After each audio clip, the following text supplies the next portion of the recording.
When 2020 started, I'd never even heard of Zoom, let alone did I think I'd be making a record on it.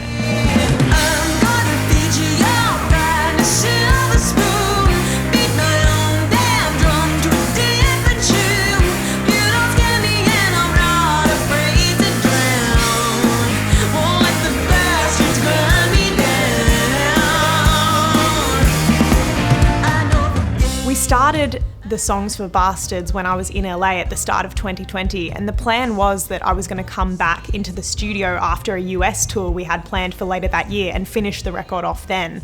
But obviously the universe had different plans.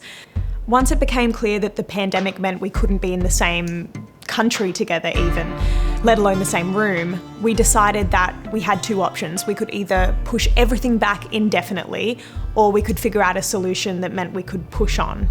I knew that I couldn't wait to get these songs out in the world, especially not indefinitely. So we were lucky that Will Golden and Mike Bloom, our brilliant studio team, came up with a fantastic solution that meant we could finish the record remotely.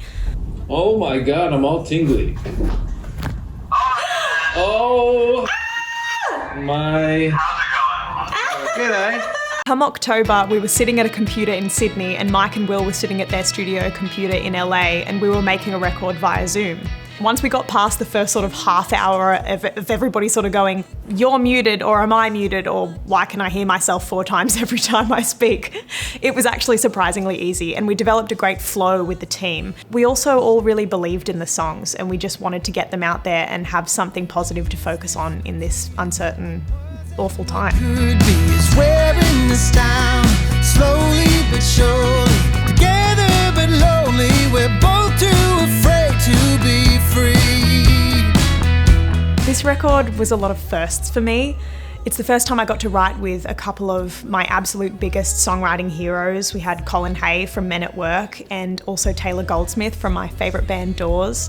It was the first time I had a duet on a record with my beautiful friend Timothy James Bowen. It was the first time I had a sax solo on a record, which was very exciting. But also it was the first time I was able to put into song some thoughts and feelings about certain topics that I'd always felt too afraid or vulnerable to get into in song. This was also the first time I'd gone this deep and raw on a record. I'd always been afraid and felt too vulnerable to write about some certain topics in my life that this time I felt confident enough to bring out on the record for the first time in my life. The world looks bigger from the bottom. How can you stand it anymore? Oh, I've been screaming and screaming. If you can't hear me, what am I doing this for?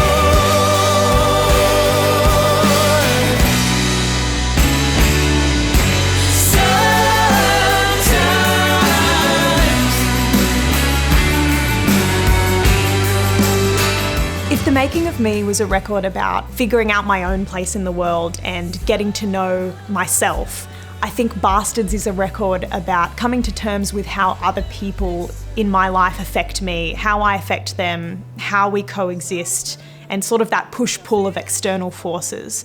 I'm really proud of this record, and I think, it took me a quarter of a century to learn the lessons that I've laid out in these songs. So I'm hoping that putting them out there is going to help other people to maybe learn them a bit sooner. Sometimes, but not this time.